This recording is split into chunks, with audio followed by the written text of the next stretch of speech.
I never imagined I would be in this situation, but I need to share what happened. I, 28F, have always had a complicated relationship with my sister Carol, 32F. Our family history is pretty messy. Our dad walked out when I was 5 and Carol was 9, leaving our mom to raise us alone. Mom worked 3 jobs just to keep food on the table, which meant Carol ended up taking care of me most of the time. She never misses a chance to remind me about this, like I somehow owe her my entire life because of it. Growing up was tough. Carol developed this need to control everything around her, probably because she had to be the responsible one so young. But as we got older, it got worse. She would monitor what I ate, who I talked to at school, and even try to choose my college major. When I decided to become a nurse instead of following her suggestion to go into business like her, she took it as a personal insult. She told everyone who would listen that I was wasting my potential and embarrassing the family by choosing such a low-paying career. The tension between us reached new heights when Carol met Sebastian, 35M, 3 years ago. Sebastian comes from old money. His family owns half the businesses in our small town, including some medical practices. From day one, he looked at our family like we were beneath him. But instead of defending us, Carol changed.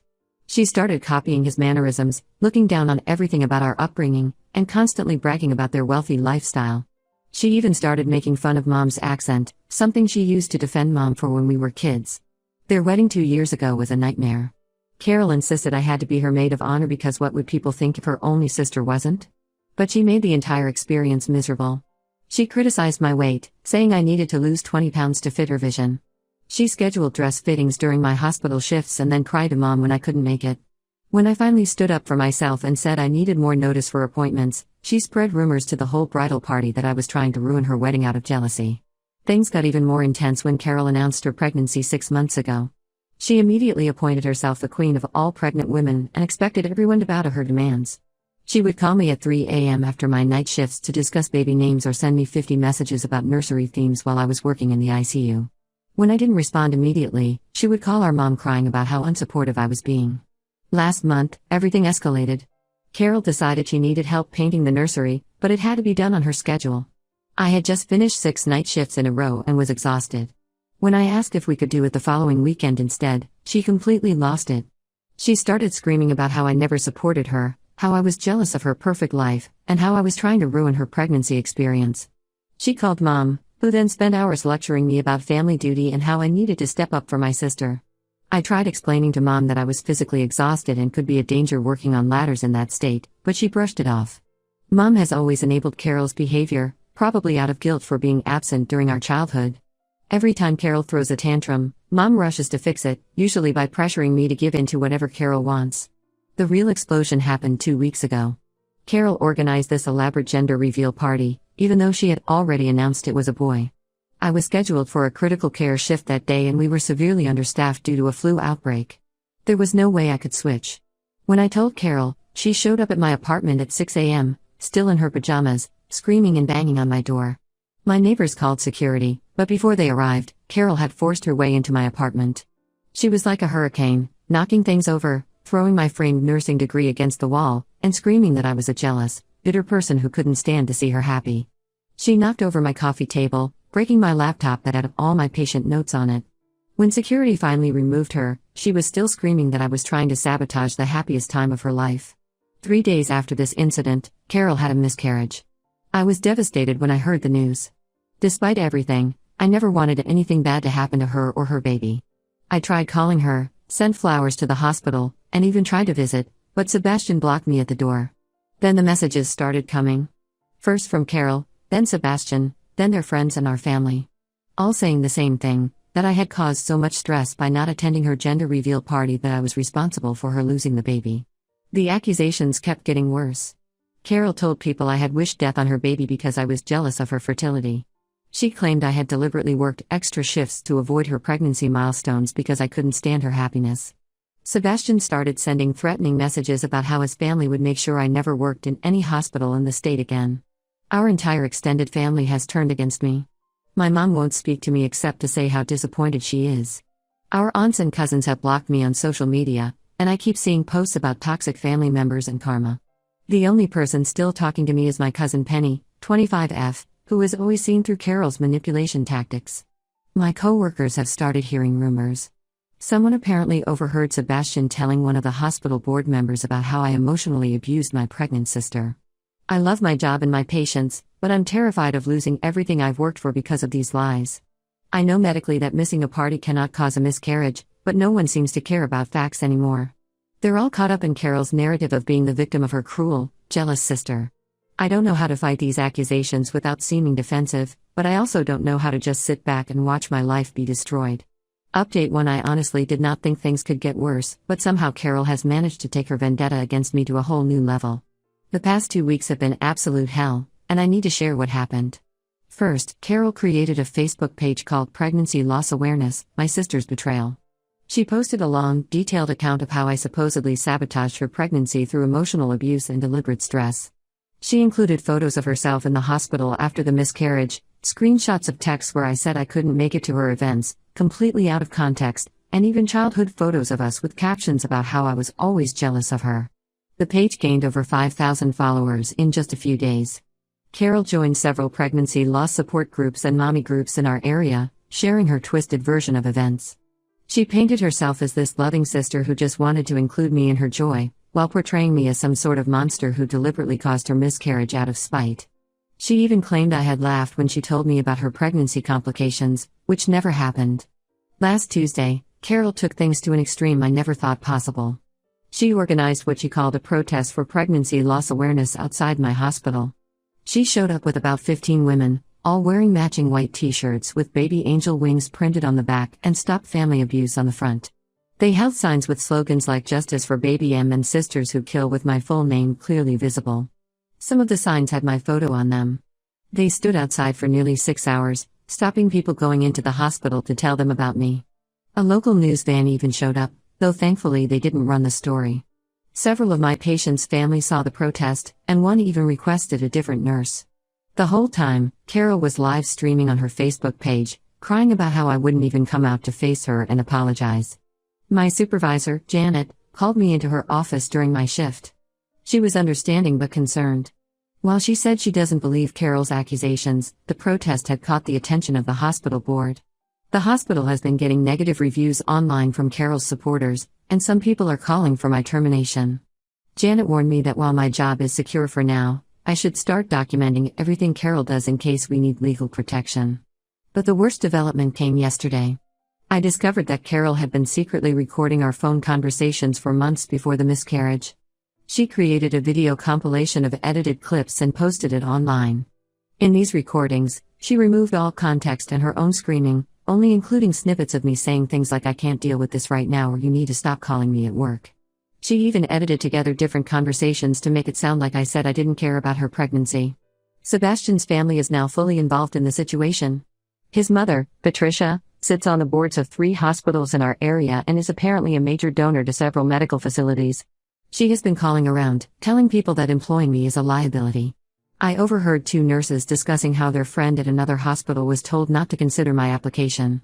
My contract is up for renewal next month, and Janet hinted that there might be budget cuts in my department. The only person who was still supporting me was my cousin Penny. She tried to defend me at a family dinner last weekend, telling everyone about how Carol had always been manipulative. Instead of listening, Carol retaliated in the cruelest way possible. She revealed to the entire family that Penny had an abortion 3 years ago, something Penny had confided in Carol during a particularly vulnerable time. Penny was devastated.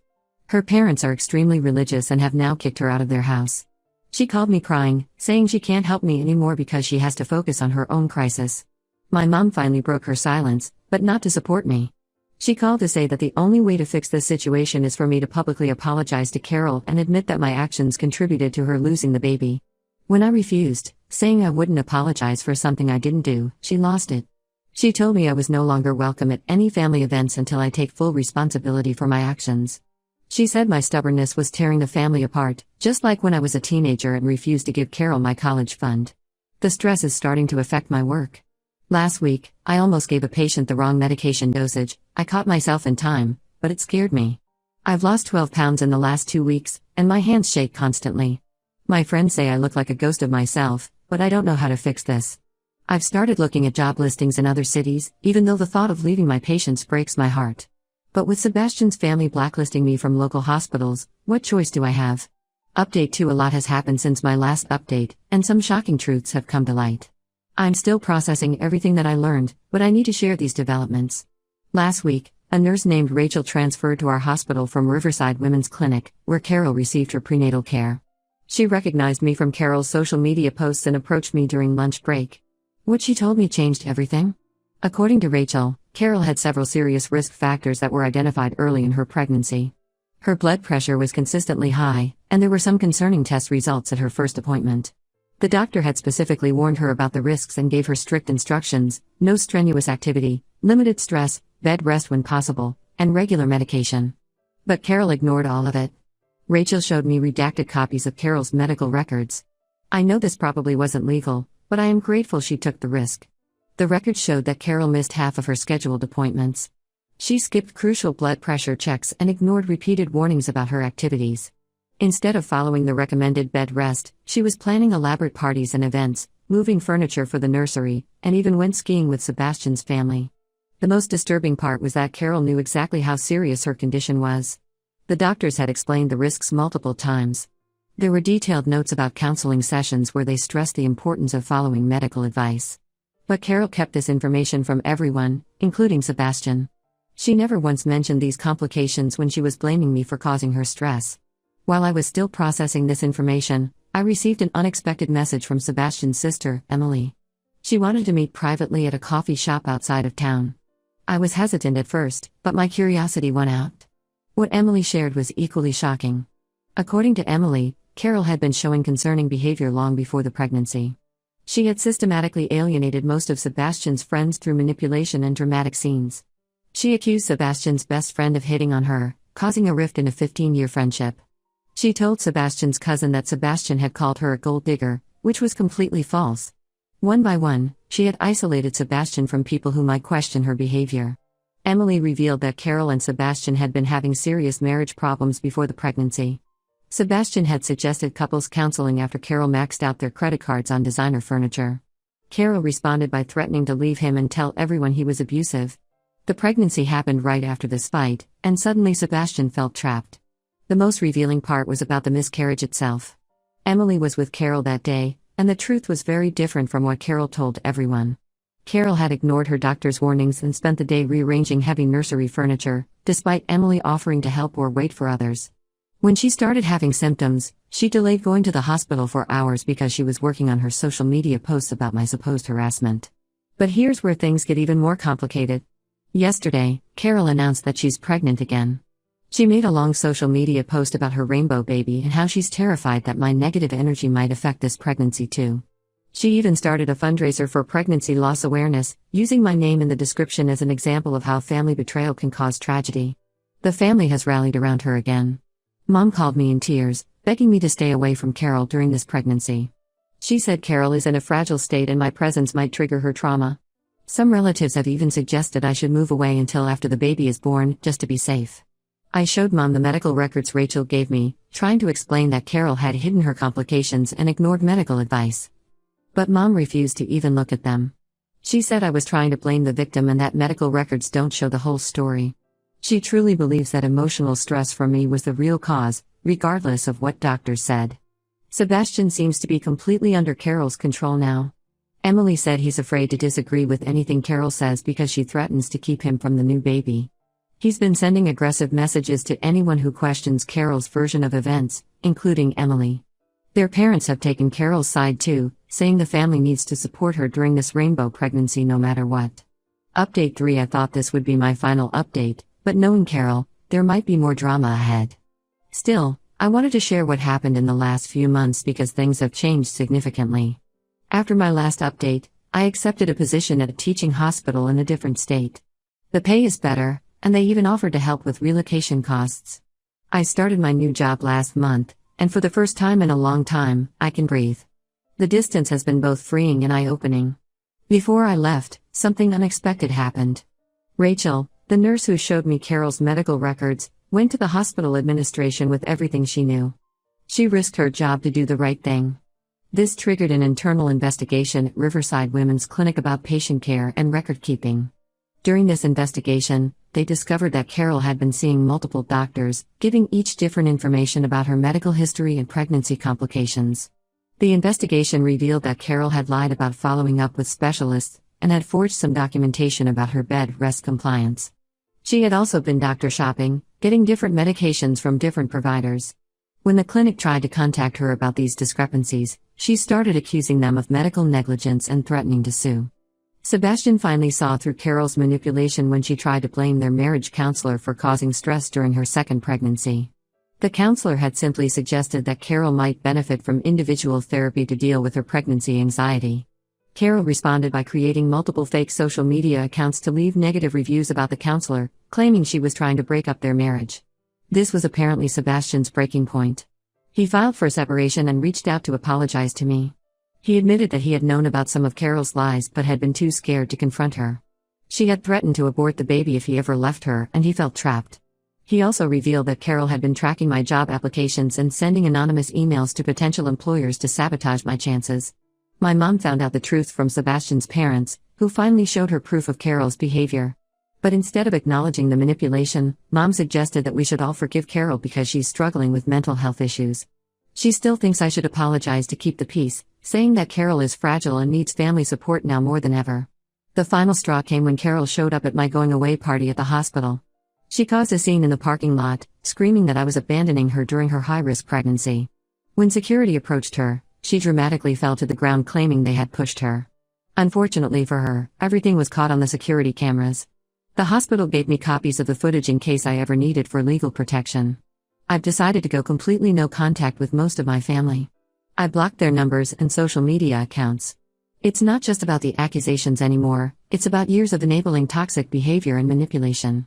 Penny is the only one who still has my new address, and she promised not to share it with anyone. My new life is slowly coming together. I have an apartment with a view of the city, co-workers who know nothing about my family drama, and I'm even thinking about going back to school for my nurse practitioner degree. The hospital here is supportive and has already talked about advancement opportunities. I still hear things about Carol through Penny. Apparently, her second pregnancy is progressing, but she's found new targets for her blame games. She's currently in a social media war with her obstetrician, claiming the doctor is discriminating against her because of her previous loss. I wish her and the baby well, but I can't be part of that circus anymore. Sometimes the biggest act of self-care is walking away from toxic family members, even when it hurts. I miss the idea of what our family could have been, but I don't miss the reality of what it was. For now, I'm focusing on building a life where I don't have to constantly defend myself against lies.